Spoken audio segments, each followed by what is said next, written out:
Yo, what's up, bro? So, this is how you use the principles from Atomic Habits to reduce screen time, to better your attention span, so that you can actually focus on your business, your YouTube channel, your drop shipping, whatever. Like, you can focus on what you actually want to do with the Atomic Habits. So, there are four parts of the cycle to breaking a bad habit. There is the cue, there's the craving, there's the response, and then there's the reward. How this works is basically how I'm gonna review this book and to make it better for you so that you can actually gain something from it. Is he's made this chart basically a short summary of all the chapters, and I'm gonna just go over the how to break a bad habit part of the book, and just go over that, and then couple it with reducing screen time. So there is the cue, craving, response, and reward. The cue is what you first see that then gives you the craving, and the craving. Fuck. Okay, let me do that like this. You feel your phone in your pocket. That's the cue. Or you feel bored. That's a cue. Then the craving is you knowing that you have your phone in your pocket. The craving gets you to make the response, which is you grabbing your phone in your pocket, and then you start scrolling. And then when you start scrolling, you get the reward. So that way we went through the whole cycle of the how habits work. So there was actually an interesting chart which I actually want to go over now, if I can find it. It's the latency chart, where here we go. Great. So when you are trying to quit a bad habit, we think that the habit compound. Like we think the habit will be linear. We think that we improve on this day and then we get slightly better and slightly better and slightly better and slightly better. But what happens in reality? For example, when we're trying to quit our phone, we think, okay, we start on day one. Now we have 10 hours of screen time. Then we have 9.5 hours. Then we have 9 hours. Then 8.5. Then 8 hours. Then 7.5 hours, right? But that's not how it happens. It's 10 hours, 10 hours, 10 hours, 9 hours and 50 minutes, 9 hours and 50 minutes. And then eventually, boom, you're like out of the habit. So you have to just keep going and keep trying until you break through at this point. And when you break through on this point, everything feels like amazing. And then your screen time habit is like a thing of the past, and you just feel fucking awesome, right? So let's go over this summary. How to break a habit. Make it invisible. A way you could make it invisible would be to buy a dummy phone. A dummy phone is basic. I haven't done this. I don't think it's necessary. It's if you can break just one of the four cues.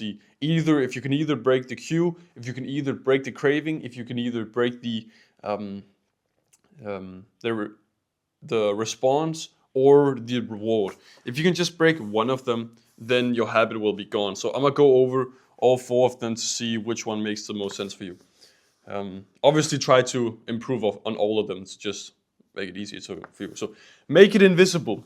Reduce exposure. Remove the cues of your bad habits from your environment. That could be by buying a dummy phone. And a dummy phone is basically a dumb phone. You can't watch social media with it. I don't even know if you can take pictures with it. You can like you can't do shit with a dummy phone. So it's just if you have the dummy phone and you have it on you for long enough, then you prime your brain to know that you having that phone in your pocket doesn't equal satisfaction from consuming something. So that's how you make it invisible. How do you make it unattractive? Reframe your mindset, highlight the benefits of avoiding your bad habits. A way I could see this working would be, for example, if you had your wallpaper or something set to if you scroll, you let go control of your life, something like that. Or you could have like an extremely long passcode to your phone. Like at one point I had this idea. I was learning the digits of pi, then I thought I should literally make my pin code to my phone the first 50 digits of pi.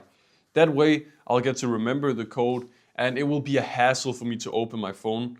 If someone calls me, then I can just take it. I don't have to unlock my phone for that. But then also, if I forget some of the numbers, I could literally just go on my computer and search for the first 100 digits of pi, and then I could just like click it in. So reframe your mindset, highlight the benefits of avoiding your habit. You could also, like, every night or every morning or just like every single day, if you just highlighted the positives of the benefits of quitting and not having the bad habit in your life, then I think that could work. So make it unattractive. Make it difficult. This is one of the two last laws here. The two first was just like difficult to do anything with. So fuck, one sec. There you go. Increase friction. Increase the number of steps between you and your bad habits. This was also, it couples in with the long screen time, not the long passcode. If you think that's a good idea, I actually recommend you doing it. You could also make the golden ratio. You could take the square root of 2. You could take all irrational numbers, and then you could just take the first 50 numbers of it. That also ensures that no one fucking is gonna hack your phone, because who the fuck makes the first 50 digits of some irrational number their phone locker? So you could do that, increase friction. One thing that I also started doing yesterday was I turned back on grayscale on my phone, because I was like, why did I ever turn that off? It's like such a good thing to just... Okay, sorry, this goes into the fourth law. I'm going to tell you that in a bit. So, a commitment device, restrict your future choices to the ones that benefit you. I have no fucking clue what this was about, to be honest. Let me see, I can probably find it real quick. Oh yeah, it was, for example, with the dummy phone, you could buy a dummy phone once, and then you would like feel like you have to use it. Or if you're addicted to a TV or something, then you could take out the cable of your TV. You could literally set the table inside of a closet, so the friction to actually get started watching TV is much higher. Or you could tell yourself, you could agree with yourself that every single time you're going to watch social media, before you start watching it, you have to tell yourself exactly what you're going to watch, so that you don't just mindlessly scroll. And then while you're thinking about what exactly to watch, there's probably a good probability that you're just going to be like, oh wait, no, I probably shouldn't even scroll it right now. I should just like skip it, right? So what are some more? Yeah, I would say like downloading a app blocker. What are some more one-time things? I remember in the 4-hour full free guide, I said a couple of these things that you could do. So the fourth law, make it unsatisfying. Get an accountability partner as someone to watch your behavior. This is also something I talk about in the 4-hour guide, but it's basically, you tell your family member, you tell your sibling, you tell a good friend of yours, and you tell them, okay, I'm gonna quit this, or preferably someone who's also trying to quit, and then you just keep each other accountable. You'll be like what's a good name for? Anyway, then you're just like, hey bro, remember to what's your screen time today? What you did today? And then you like send it to each other. Then you're like, oh, that's ass or something. Oh, good idea I just got. If you find someone who actually is also trying to quit their phone, you could do like 100-day challenge, and then whoever has the best screen time in a single day, they win a point, and then the person who first reaches like 50 points wins, and then the other person needs to do something awkward or something like that, or give you a bit of money or pay for like a dinner or lunch or something like that, right? To make it like fun and with an accountability partner. So another part of making it unsatisfying, create a habit contract. Make the cause of your bad habits public and painful.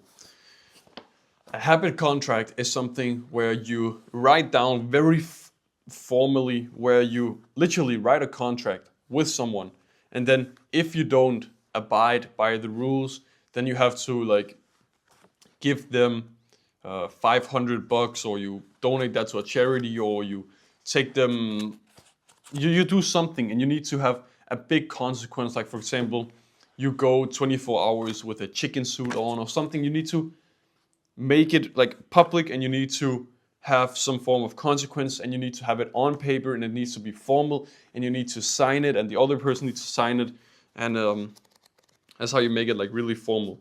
Let me see if there are some more things. Oh yeah, this could actually be interesting. The truth of talent, why genes matter and when they don't. So I think we should all, like, you could obviously listen to me say something about reducing screen time and whatever, and it may be very, very good for you, but it could also maybe backfire and be the wrong way for you to go about quitting. So I think you should literally listen to what I say, try it out. If it's horrible advice, then you try something different, and then you just try things until something clicks for you and something works. And I just think it's just about trying and not like giving up. So for example, if I tell you, oh, putting grayscale on your phone is awesome, and everyone should put grayscale on the phone.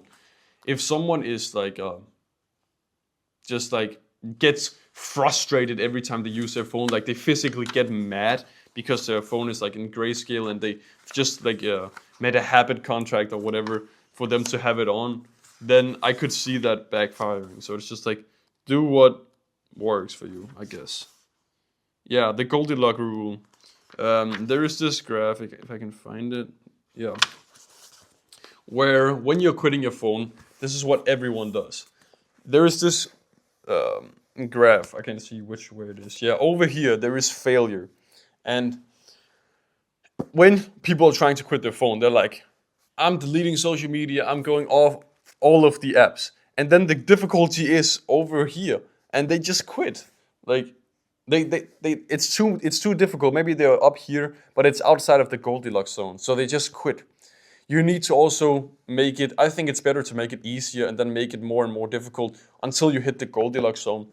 And in the Goldilocks zone, it says that you should make it 4% more difficult than what your current skill level is at. It says that right here.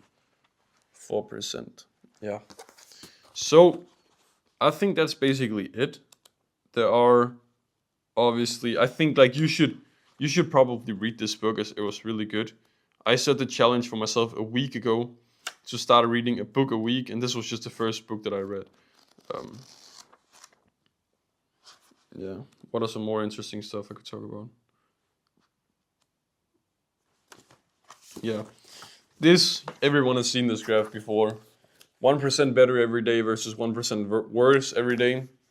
And if you could literally make your screen time 1% better, or you could get your attention spans to be 1% better every day, look at the graph. You'll be 37 times better in a year. So I really recommend this book. The next book that I'm gonna read that I'm gonna start reading today is Deep Work by Cal Newport. I am pretty sure there should be some valuable insights in this book that I can report back to you.